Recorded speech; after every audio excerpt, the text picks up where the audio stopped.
Disse o Senhor ao meu Senhor: assenta-te à minha direita, até que eu ponha os teus inimigos debaixo dos teus pés. O Senhor enviará de Sião o cetro do seu poder, dizendo: domina entre os teus inimigos. Nós precisamos, Pai, de tua revelação, precisamos da tua graça para que o Senhor fale aos nossos corações. No nome do teu Filho Jesus. Amém. Já vimos anteriormente as diferenças do nome Senhor, Senhor. E agora o Senhor enviará de Sião o cetro do seu poder, dizendo: domina entre os teus inimigos. Vou trazer uma versão um pouco diferente, que diz assim: Javé, o Senhor, escrito com letras maiúsculas, fará brotar de Sião. Sião significa lugar escalvado, onde nem carrapicho nasce. O Senhor fará brotar de Sião o bordão do seu poder, dizendo: governa no meio dos teus adversários.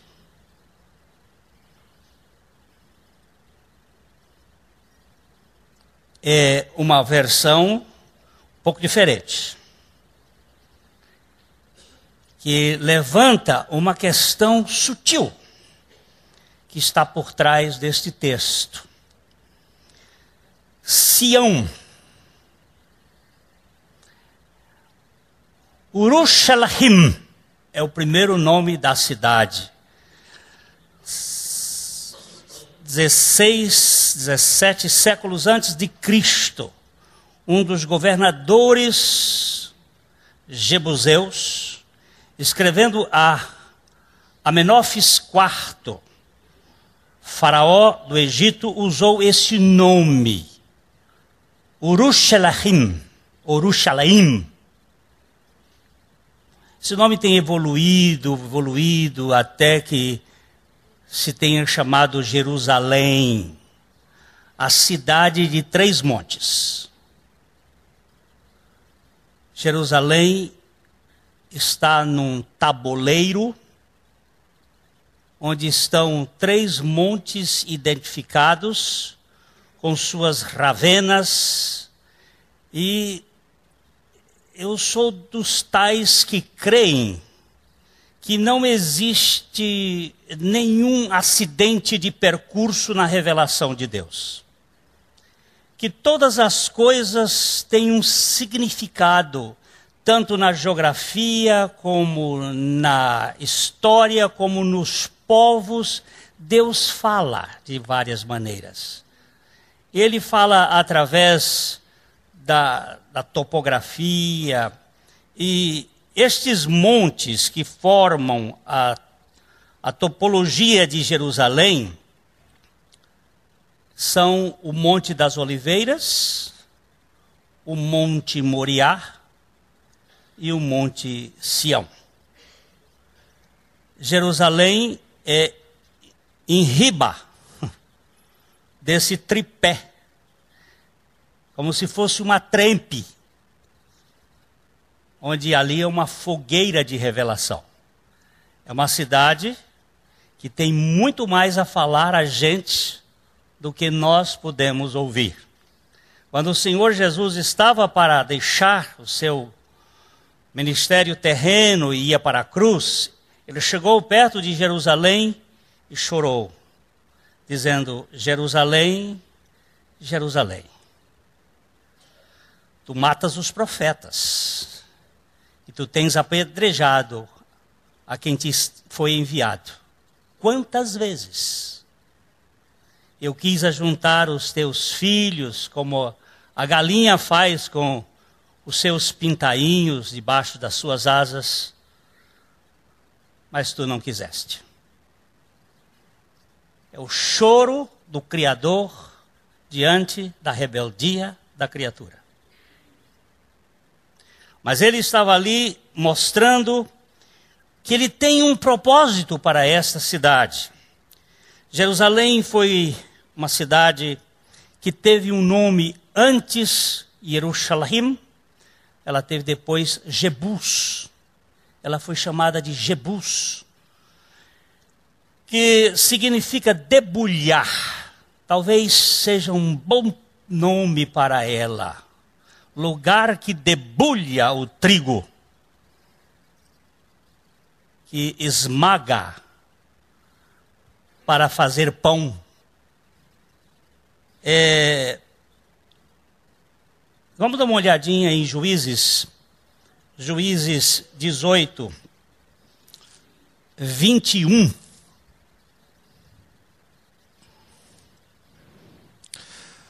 Assim viraram, e tendo posto diante de si os meninos, o gado e seus bens partiram. Acho que eu copiei esse texto errado. Copiei esse texto errado. 21? Não é. Veja o 28. Não é. Não é esse o texto. Mas vamos para Juízes 1, 21. Não há problema. Isso é velhice. Porém, os filhos de Benjamim não expulsaram os jebuseus que habitavam em Jerusalém. Antes, os jebuseus habitam com os filhos de Benjamim em Jerusalém, até ao dia de hoje. Eu ia falar que ela teve uma origem de Jebus e que ela foi colocada como uma terra para os benjamitas. Vocês se lembram que Jacó teve 12 filhos. Esses filhos herdaram. Alguns não tiveram herança, pelo menos José não teve herança, mas teve os seus 2 filhos que herdaram a terra. E Levi não herdou a terra. E Benjamim é o último. E foi a primeira dinastia do povo de Israel. Mas eles não conseguiram conquistar a cidade. Os jebuseus eram muito fortes. E eles mantiveram ali um quartel-general. Eles não conseguiram. Mas quando Davi recebeu a terceira unção, que a primeira unção que ele recebeu foi como profeta na casa do pai dele. A segunda unção ele recebeu quando ele se tornou rei de Judá. E a terceira unção ele recebeu quando se tornou rei sobre todo Israel. Ele resolveu tomar esta fortaleza que foi chamada de Sião, que nós cantamos ainda há pouco um cântico. Na cidade do grande rei, seu santo monte belo e sobranceiro, que está posto para o norte, que a gente passa por cima daquilo ali e nem presta atenção.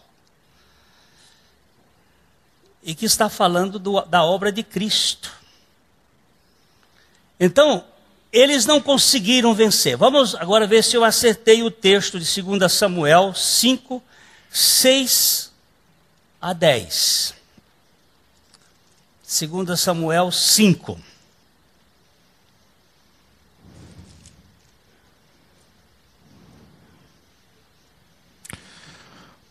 Partiu o rei com seus homens para Jerusalém, contra os jebuseus que habitavam naquela terra, e que disseram a Davi: não entrarás aqui, porque os cegos e os coxos te repelirão, como quem diz: Davi não entrará neste lugar. Presta atenção na zombaria que os jebuseus fizeram de Davi. quem vai lutar com vocês são os cegos e os coxos. Nós nem vamos lutar com vocês, porque esse exército é o exército que vai lutar contra você, Davi. Nós não vamos entrar nesse pormenor. Verso 7. Porém, Davi tomou a fortaleza de Sião. Esta é a cidade de Davi. Daqui para frente, esta palavra Sião, que é lugar escalvado, que não nasce nada, se torna o ponto da revelação de Deus para o seu povo, que é a assembleia daqueles que são alcançados pela graça. Em contraponto ao tabernáculo de Moisés, que era a assembleia daqueles que conquistavam pelo mérito, pela obediência à lei. Vamos para o 8. Davi naquele dia mandou dizer: todo que está disposto a ferir os jebuseus, suba pelo canal subterrâneo e fira os cegos e os coxos, a quem a alma de Davi aborrece. Por isso se diz: nem cego, nem coxo entrará na casa. Davi agora põe um ponto final. Começa matando os cegos e os coxos, que era matar todo mundo. Ninguém vai entrar na casa. Vamos para frente. Assim, habitou Davi na fortaleza e lhe chamou a cidade de Davi. Foi edificando em redor, desde Milo e para dentro. 10.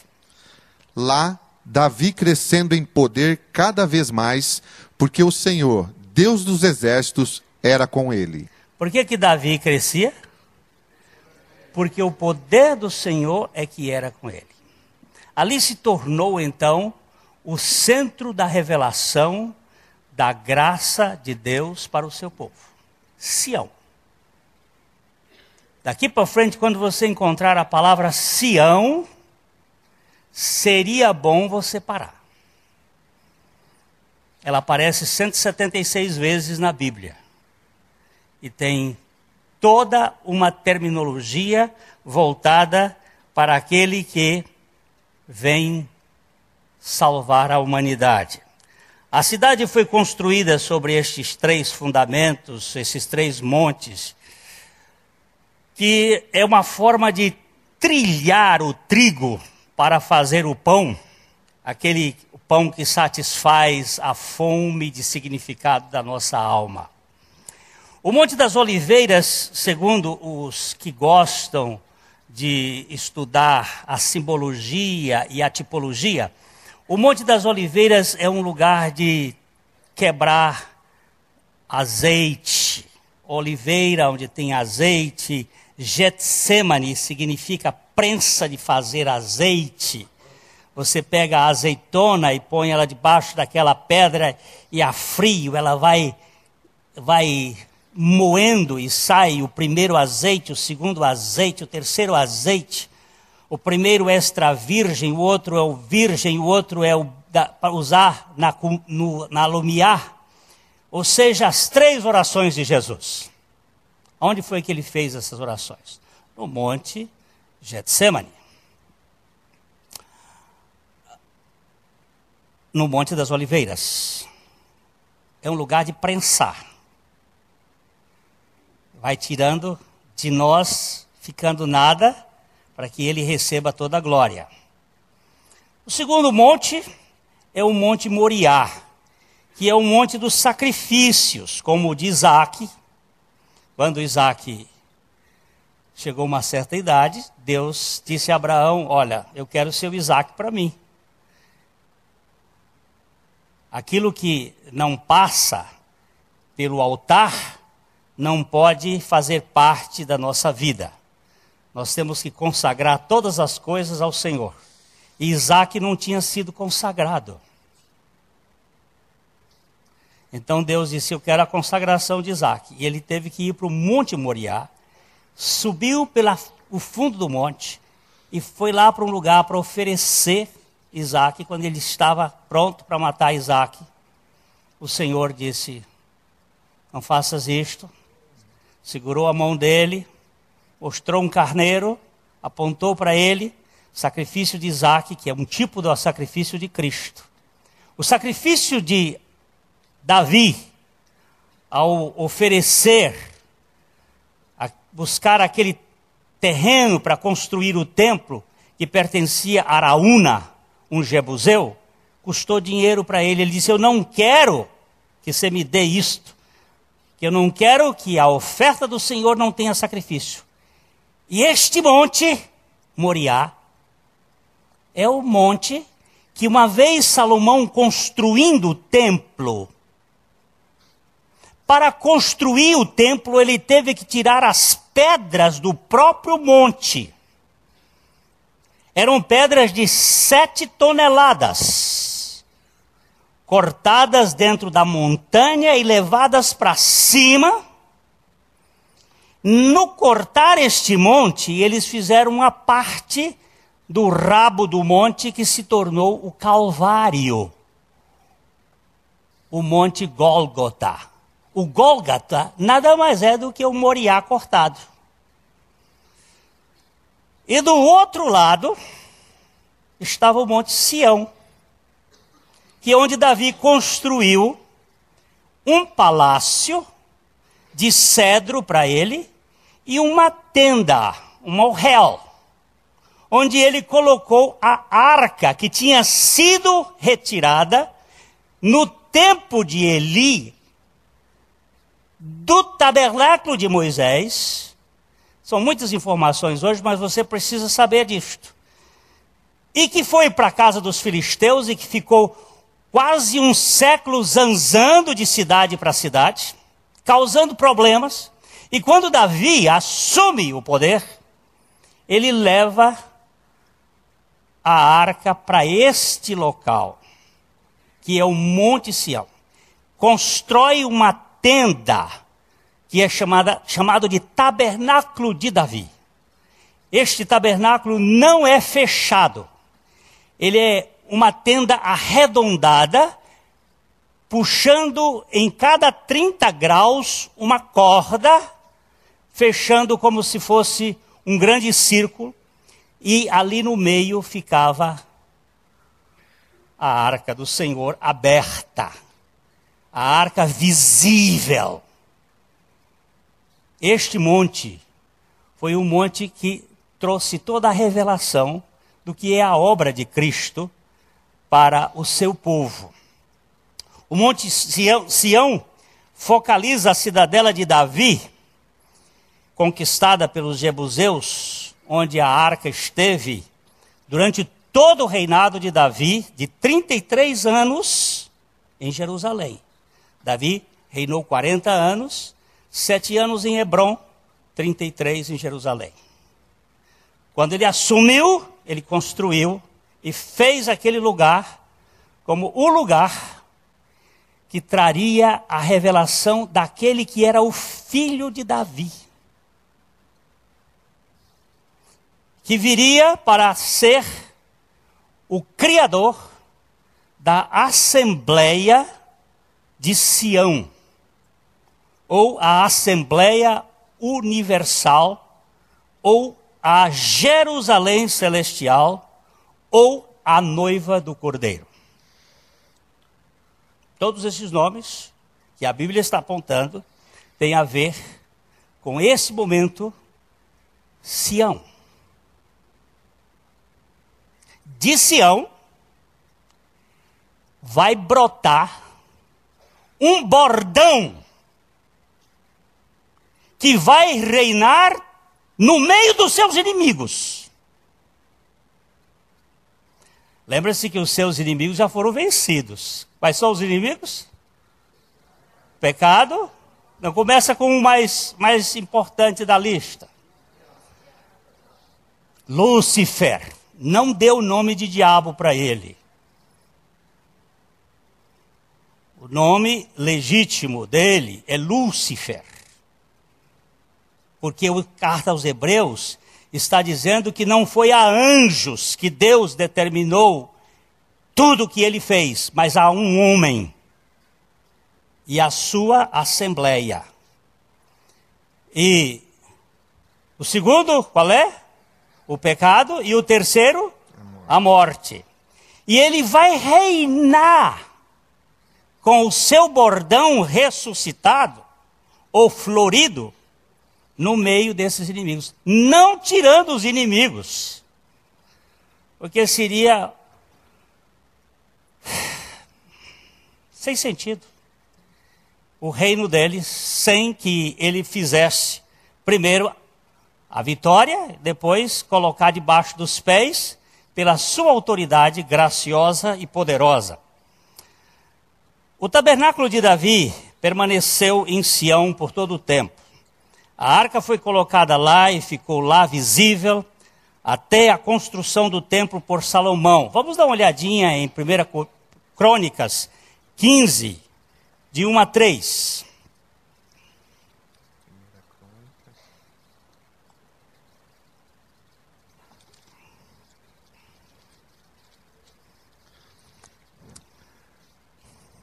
Fez também Davi casas para si mesmo, na cidade de Davi, e preparou um lugar para a arca de Deus e lhe armou uma tenda. Então disse Davi: ninguém pode levar a arca de Deus, senão os levitas, porque o Senhor os elegeu, para levarem a arca de Deus e o servirem para sempre. Davi reuniu a todo Israel em Jerusalém, para fazerem subir a arca do Senhor ao seu lugar, que lhe tinha preparado. É uma coisa muito interessante como Davi era cioso com as coisas. Ele errou em querer trazer a arca do jeito que os filisteus trouxeram, que foi em carro de boi.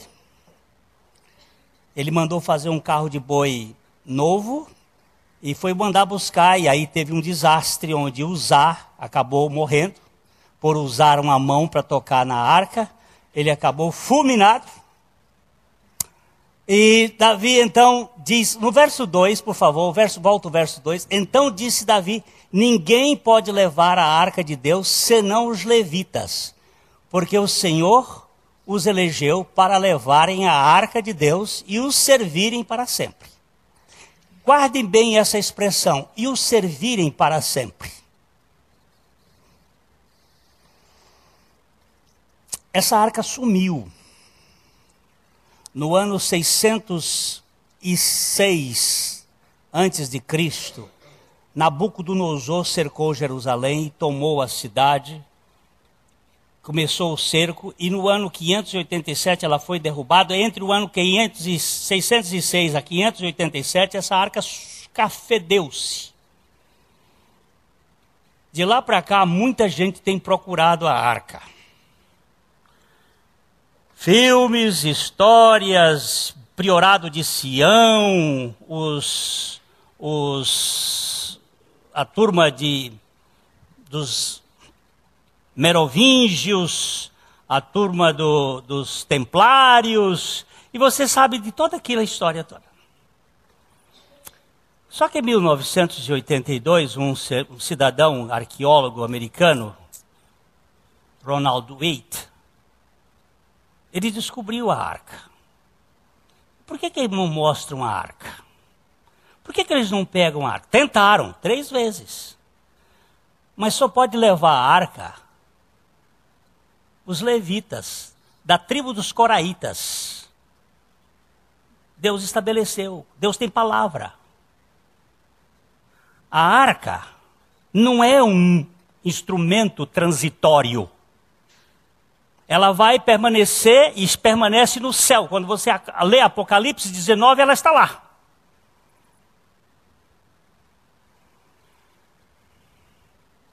Eles tentaram por 3 vezes pegar a arca. Por que ninguém conta isto? Porque o sistema do mundo é governado por uma elite das famílias que são chamadas das famílias de Davi. Você, por favor, leia a história.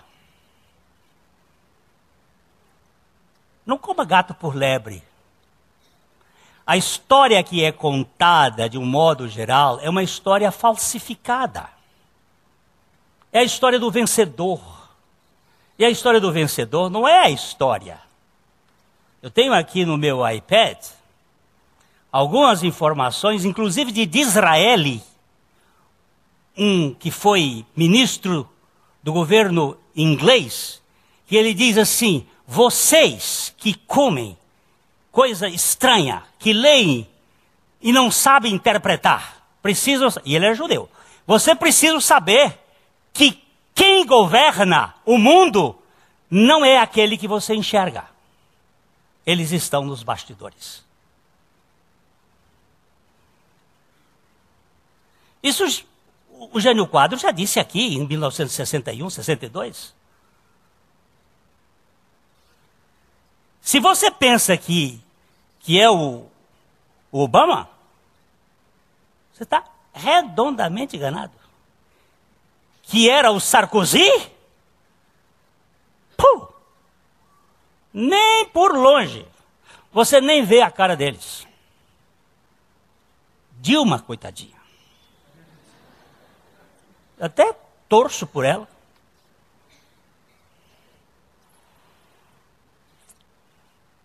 Não vai levar a arca, não vai pegar a arca agora, mas lá no meio do Iraque, onde havia os sefaradis, lá tem uma turma que o DNA tirado foi comprovado que é da turma dos coraitas. Hoje é fácil. Até a moça ganhou essa semana aquele prêmio de afetividade. Agora o tribunal deu uma boa. Quem é pai, que cuide dos seus filhos. Quem pariu Mateus, que o embale. Boa essa do Supremo. Não basta fazer filho, não. Como Deus é pai e tem um povo, ele tem um zelo para preservar. Esse negócio de DNA deu bom para ali, para descobrir, lá no Iraque, os descendentes de Levi, quando as tribos se espalharam. Agora eles estão sendo preparados para ir buscar, porque só eles podem buscar. A arca ainda vai ser levada para o templo novo que eles vão construir. Lembre-se de uma coisa, 2012, 2013 já vai começar o chipzinho. Já vai começar nos Estados Unidos para fins terapêuticos. E daí para frente nós vamos começar a verificar coisas muito lindas acontecendo segundo a palavra de Deus. Viu? Esse local, só houve um holocausto. 7 novilhos e 7 lá no dia daquele que ele fez a festa, comeram e beberam e dançaram e pularam, puseram ao réu, puseram a arca, eles trouxeram, vinham pulando e Davi pulava. Ele pulava tanto que ele estava sem cueca e ele estava com a estola sacerdotal que ele não podia vestir, se bem que podia, porque ele tinha sido feito supremo, as três envergaduras. Ele pulava e aí subia a roupa e aparecia o pejo. Aí você sabe o que é pejo. E a mulher dele, dona Mical, fez uma crítica. Vou agora dizer aqui para os críticos. Toda pessoa que critica o coração de uma pessoa sincera vai ficar estéril para o resto da vida. Dona Mical ficou estéril, a Bíblia põe um ponto na vida dela e ali acaba. Porque os estéreis também não têm vida cumprida. Significa, não tem o que produzir. Davi trouxe, fez uma festa, glorificou a Deus, exaltou e mandou que construísse, que ficasse ao redor daquela réu, 24 turnos de cantores de 12 pessoas. Cada hora, 12 pessoas se revezavam cantando diante da arca. A arca é um tipo de Cristo, é a figura de Cristo, é a obra de Cristo, é o sacrifício de Cristo. E eles cantavam 24 horas por dia, durante 7 dias da semana. O tempo todo. Louvor a Deus. Lembre-se, nós nos perdemos depois da reforma protestante, nos perdemos com os cânticos voltados para o auditório. E hoje nós queremos que o cântico seja para nós, para o nosso deleite pessoal, para nosso enlevo, para nossa glória. Isto é um absurdo. Isto é um contrassenso. O louvor é para Deus, para a glória dele. Eu vejo tanta gente fazendo crítica de cânticos. Vai ver o quantos, mais de 1000 instrumentos Davi mandou fazer. Cantores. Por quê? Tinha que exaltar a obra daquele que veio, ou que viria, para redimir o seu povo do seu pecado. Na cidade do grande rei, para o norte. O que estava lá no norte? Apontando para o Calvário. Da cidade para o norte. O que está ao norte? A bússola. Onde está o norte? A cruz. Para onde você está indo? Para o centro de você mesmo? Para aquele âmago das suas vísceras?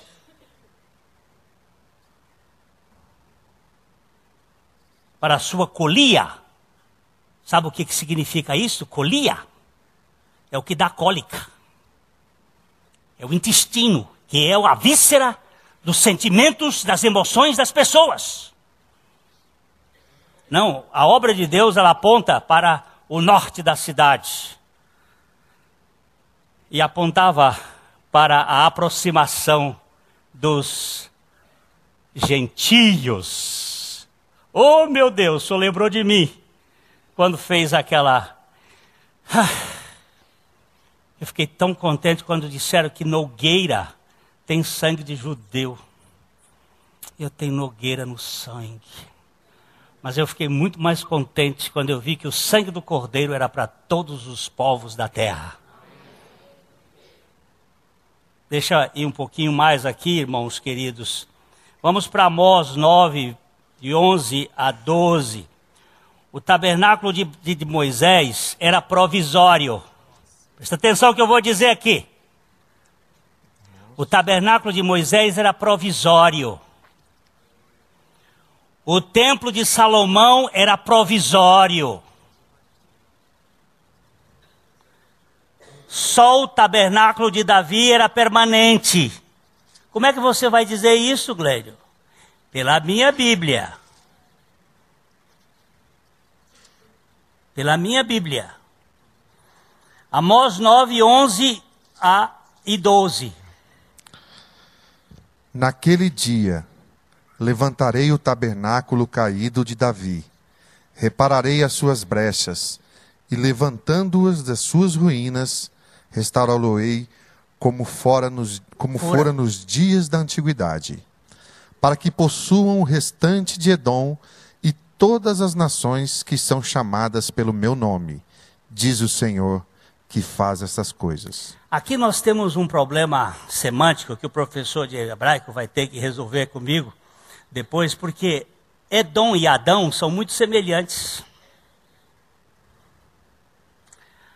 Mas de qualquer modo, tanto Edom, que representa um povo descendente de Esaú, o povo que descende de Esaú, Edom vermelho, para que possuam o restante de Edom, como o termo que o apóstolo Tiago disse no dia do primeiro concílio da igreja, no capítulo 15 de Atos. Agora, vamos para o capítulo 15 de Atos. Está falando da mesma coisa. Atos 15, 12, começa no 12 e vamos até o 18.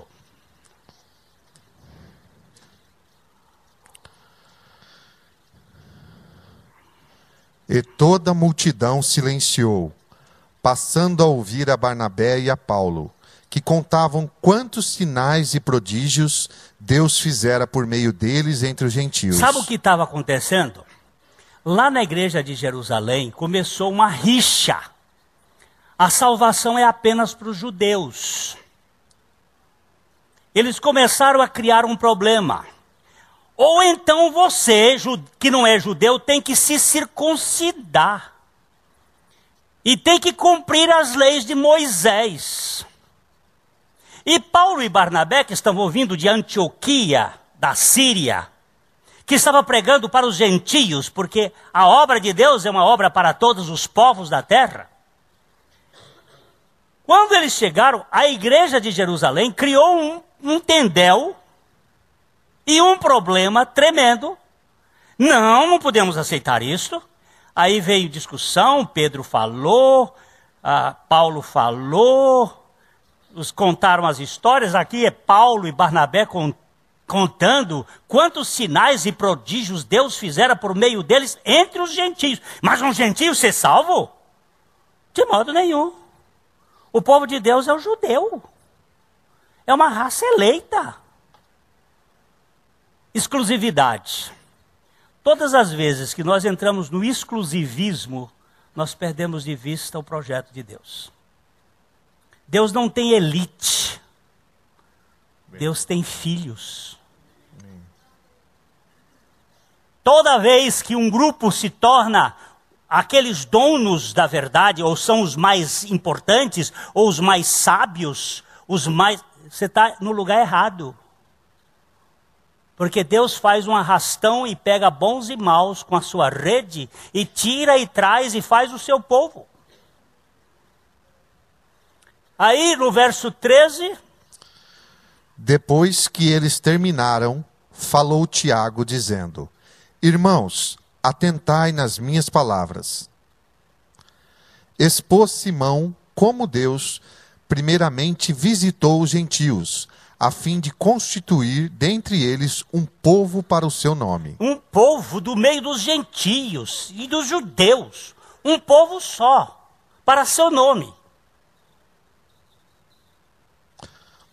Conferem com isto as palavras dos profetas, como está escrito: Cumpridas estas coisas, voltarei e reedificarei o tabernáculo caído de Davi, e levantando-o de suas ruínas, restaurá-lo-ei. Para que os demais homens busquem o Senhor, e também todos os gentios sobre os quais tem sido invocado o meu nome. Diz o Senhor, que faz essas coisas conhecidas desde séculos.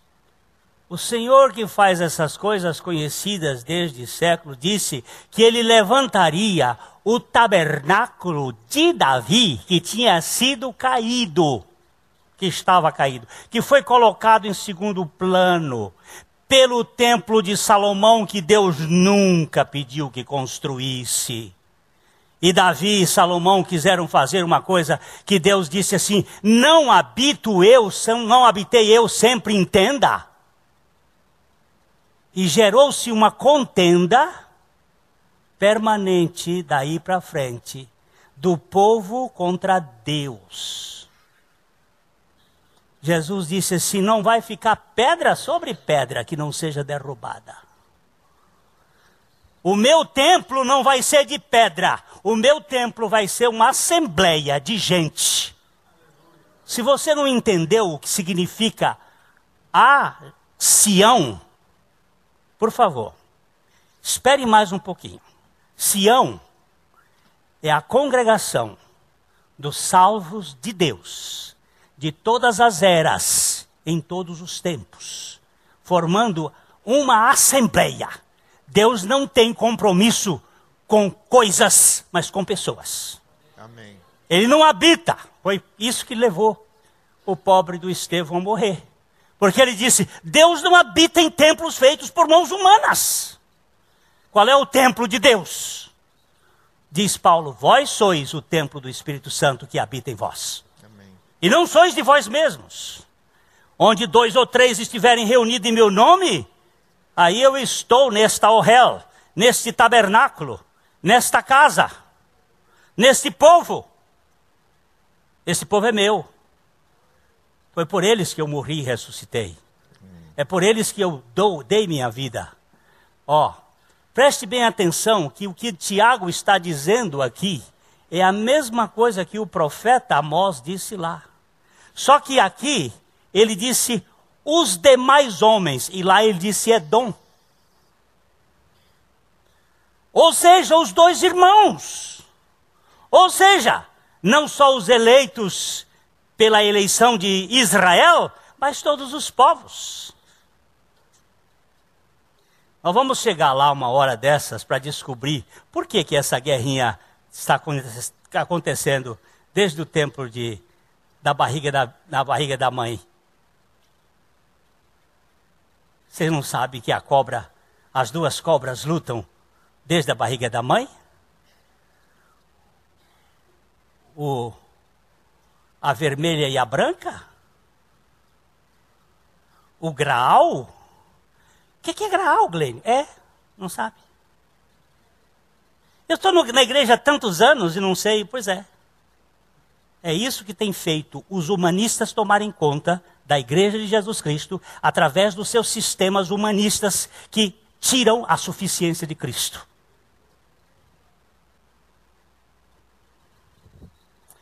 Javé fará brotar de Sião, daquele monte escalvado que não nasce nada, o bordão do seu domínio, afirmando, governa, meu filho, até que eu ponha todos os teus inimigos debaixo dos teus pés.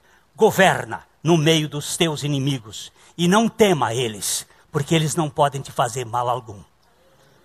Porque como disse aquele senador que havia crido no Senhor, quando chegou perante César, César disse para ele o seguinte, você se tornou cristão? Certamente, sua excelência. Pois então, eu vou te mandar eu vou confiscar todos os seus bens. Ele disse, quais? Todos os seus bens. Ele não tem nenhum. Eu sou apenas mordomo. Eu vou lhe mandar para uma ilha distante, ele disse, para você ficar só. Só como? Se lá Deus está comigo.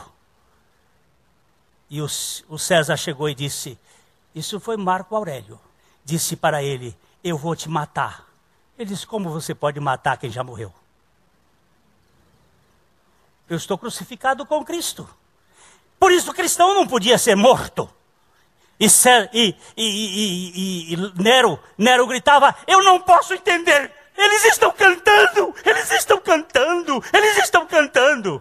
Como não vai cantar se a ressurreição é um fato? Isso é evangelho. Isso não é religião. Não é religião de negociata, de poder. Isso é evangelho da graça. Para falido, como eu e você. Não sei se você é, mas eu sou. Uma certa senhora perguntou para outra senhora da nossa igreja, dizendo o seguinte, eu estou decepcionada com o Glênio. Ele prega umas coisas, mas ele não vive o que prega. É verdade. Eu não vivo a perfeição. Ainda não alcancei, mas fui alcançado por ela. Ele que é o perfeito. Eu sou o pior. Se você está pensando que ficou decepcionada, mais decepcionado eu fiquei algum tempo atrás. Agora não fico mais decepcionado, porque aquele que me aceitou, tirou a decepção de cima de mim. Ele me aceitou incondicionalmente. Eu não posso viver perfeito. Vamos agora ver o que ele diz. Que brota de Sião. O que brota de Sião? Alguns acham que brota de Sião é a nova ordem mundial. Da casa de Davi. Depois você vai no iPad, como é que chama? Na internet, e ponha os da casa de Davi que querem ser os governadores do mundo, o anticristo. Você vai ver um mundo de família. Tem uns riquíssimos na Rússia, outros Estão brigando aí entre eles para quem é que vai governar. Tem aí um mundo deles. Mas o problema não é do reino davídico. Não é da dinastia de Davi que vai governar o mundo. É daqueles que foram alcançados pelo servo dos servos. O servo sofredor. Da descendência de Davi. Vamos olhar Hebreus 12, 22 a 24. Eu vou parar aqui. Temos mais um pouco. Mas eu quero dizer uma coisa para vocês.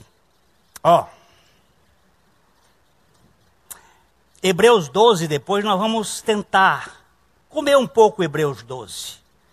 Porque ele fala depois de Hebreus 11. Hebreus 11 vocês sabem o que é. O que é Hebreus 11, meus irmãos? Hein? É a galeria dos que viveram antes de Cristo, que viveram pela fé. Depois Hebreus 12 entra dizendo para a gente fazer uma carreira, a maratona de olhar para Jesus, autor e consumador da nossa fé. Amém. Nos versos 22, então ele diz... Mas tendes chegado ao monte Sião... Era bom a gente voltar um tiquinho para trás.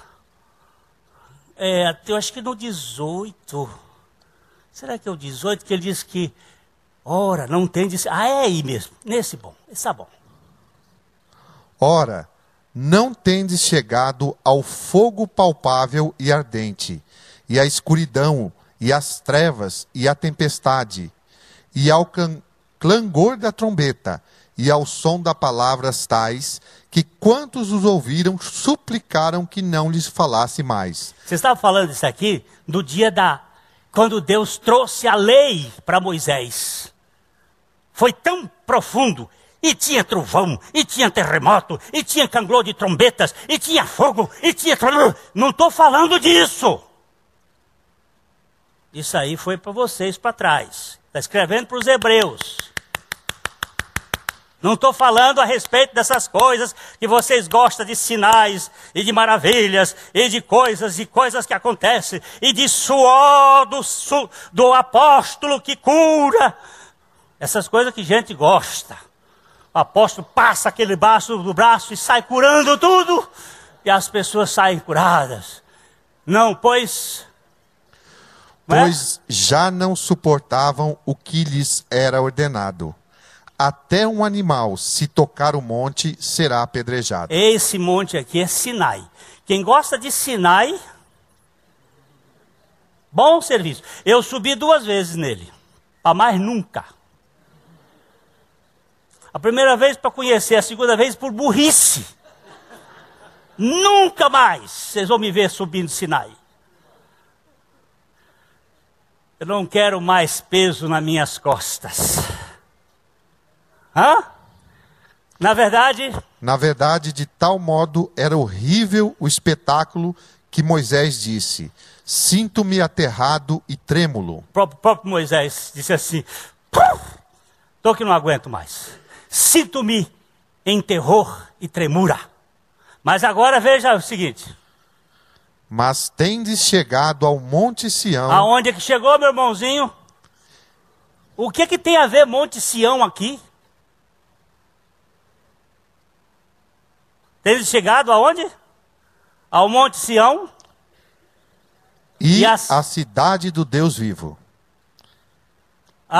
A Jerusalém celestial, e a incontáveis hostes de anjos, e a universal assembleia, e a igreja dos primogênitos arrolados nos céus, e a Deus, o juiz de todos, e aos espíritos dos justos aperfeiçoados, e a Jesus, o mediador da nova aliança.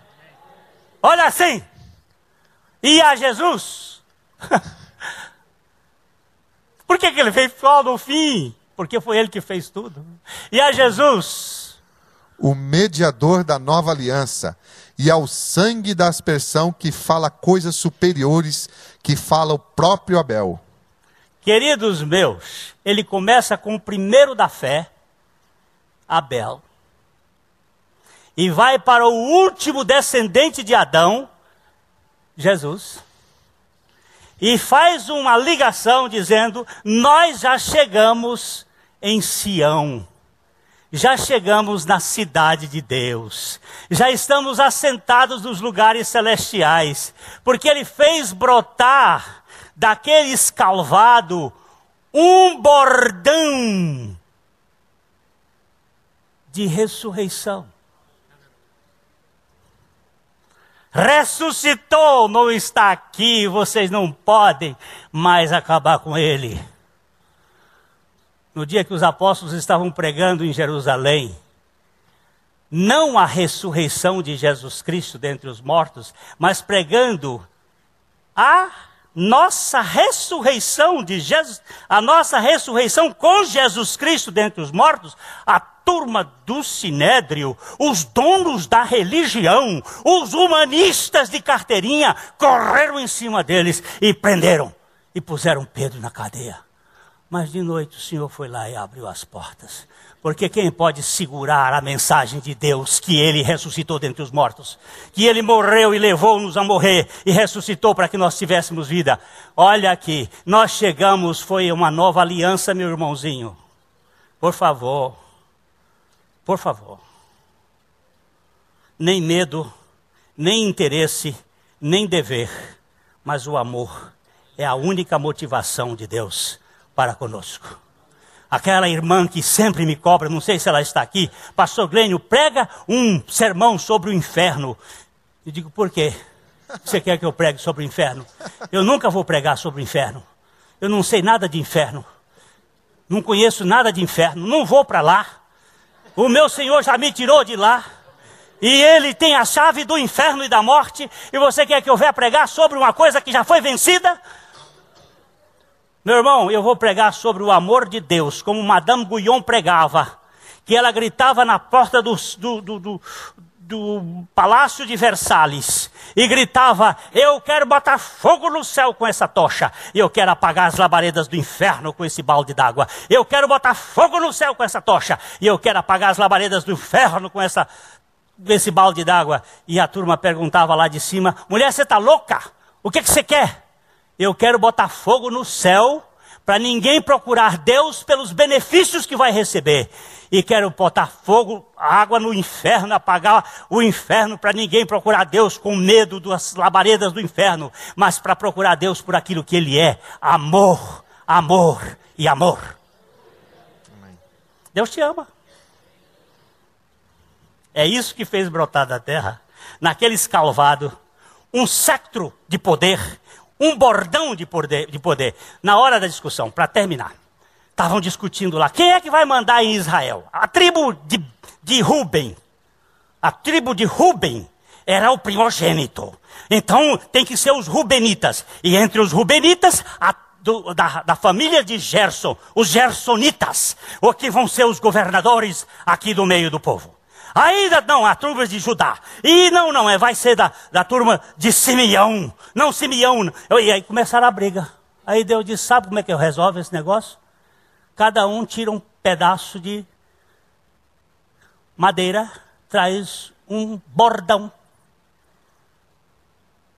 Vocês vão buscar uma amoreira, ou uma, não é amoreira, Glênio, aquela que ferve,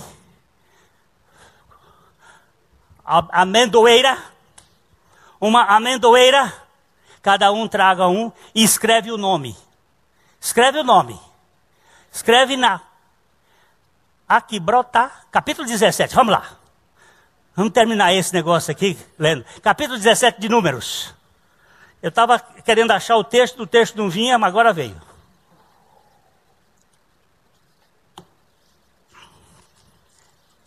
(17 de Números). Números 17, começando com um mesmo, porque só tem 18 versículos. Disse o Senhor a Moisés: fala aos filhos de Israel e recebe dele bordões, um pela casa de cada pai de todos os seus príncipes, segundo as casas de seus pais, isto é, 12 bordões. Escreve o nome de cada um sobre o seu bordão. Porém o nome de Arão escreverás sobre o bordão de Levi, porque cada cabeça da casa de seus pais terá um bordão. E a porás na tenda da congregação, perante o testemunho, onde eu vos encontrarei. O testemunho é a arca, viu, irmãos? O testemunho é a arca, o testemunho é Cristo. Amém. Não é que dá testemunho de você, não, é testemunho de Cristo. Vós sois minhas testemunhas, vai testemunhar de Cristo. Tem gente que é testemunhando de igreja, testemunhando de vida. Minha vida foi uma vida muito boa. Eu tive uma vida de fé. Isso aí não é fé. A sua salvação vai ser assim. Ó, eu sou um pecador e Jesus me aceitou. Aleluia. Amém. Não foi eu que aceitei ele, foi ele que me aceitou. O bordão do homem que eu escolher, esse florescerá. Por favor, que eu? Quem é que escolhe? É Deus. Esse? Quem foi que te escolheu, meu irmão? O irmão estava lá no estudo dos homens, ele disse assim, pastor, eu estou buscando Deus agora, eu estou vendo. Eu digo, cala a boca, criatura. Deixa de ser besta. Você buscando Deus? A Bíblia diz que não há um que busque a Deus, nenhum sequer. Foi Deus que te buscou, agora você está buscando como resposta do grito dele. Falar em grito, vocês viram? Vocês viram quanto o quadro? Minhas irmãs professoras da universidade, aquele quadro do Edward Murten, misericórdia, 120 milhões pagaram por aquela porcaria. 120 milhões por um absurdo lógico. Eu tenho que dar um grito, porque o Calvário tem um grito muito maior de amor e ninguém dá mínimo valor por ele. É verdade. Para dizer agora, como disse Pascal, benditos que ouvem, Pascal, quanto valor nós damos uma pintura de um quadro que mostra a natureza e quão poucos olham para a natureza para contemplá-la. E ela está lá, original. Olha lá, filhos de Deus. O bordão que eu escolher florescerá. Continue. Assim farei cessar de sobre mim as murmurações que os filhos de Israel proferem contra vós. É de sobre mim, sobre Deus, que ele vai cessar pelas murmurações que os filhos de Israel fazem contra vós, Moisés e Arão e a turma, que eles fazem contra mim aqui, contra os pastores, as murmurações que vocês, com Deus é que você vai se haver. Bendito seja. Amém. Falou, pois, Moisés aos filhos de Israel, e todos os seus príncipes lhe deram bordões. Cada um lhe deu um, segundo as casas de seus pais. 12 bordões, e entre eles o bordão de Arão. Moisés pôs esses bordões perante o Senhor na tenda do testemunho. Aonde estava? Onde é que eles ficaram? Perante o Senhor. Eu vou fazer uma coisa. Quando você tem um problema, você leva para quem cuidar dele? Para o pastor orar? Para o irmão cuidar? Para massagear seu ego?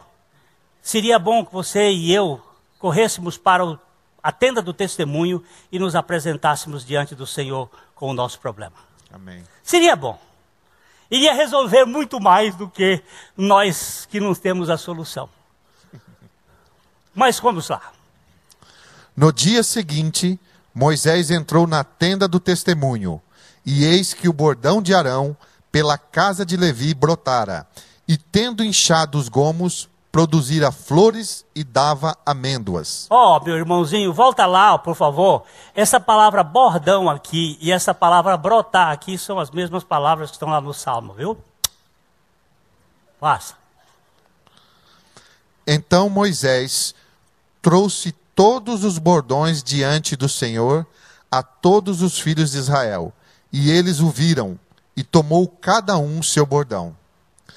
Disse o Senhor a Moisés: torna a pôr o bordão de Arão perante o testemunho, para que se guarde por sinal para filhos rebeldes.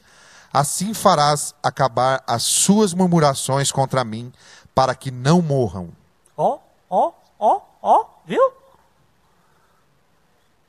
Você quer saber se é Deus que está no assunto? Vá conversar com Ele. Deixa Deus guiar as coisas. Não se meta a entrar em assunto que não é de Deus.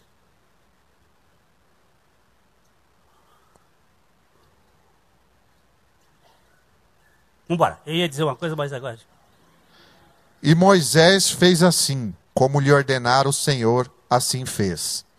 Então falaram os filhos de Israel a Moisés, dizendo: Eis que expiramos, perecemos todos.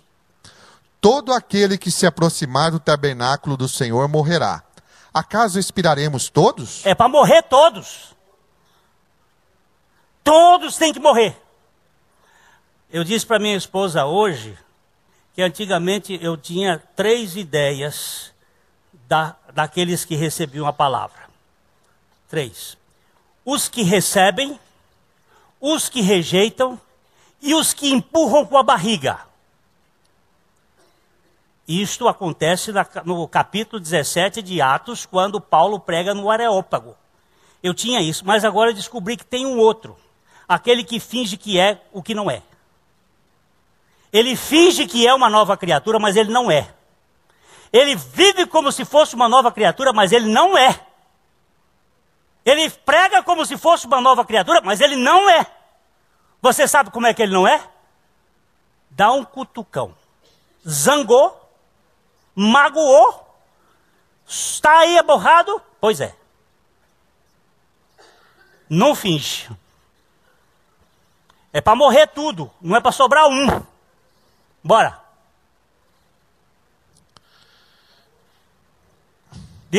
Disse o Senhor a Arão: Tu e teus filhos e a casa de teu pai, contigo levareis sobre vós a iniquidade relativamente ao santuário. Tu e teus filhos contigo levareis sobre vós a iniquidade relativamente ao vosso sacerdócio.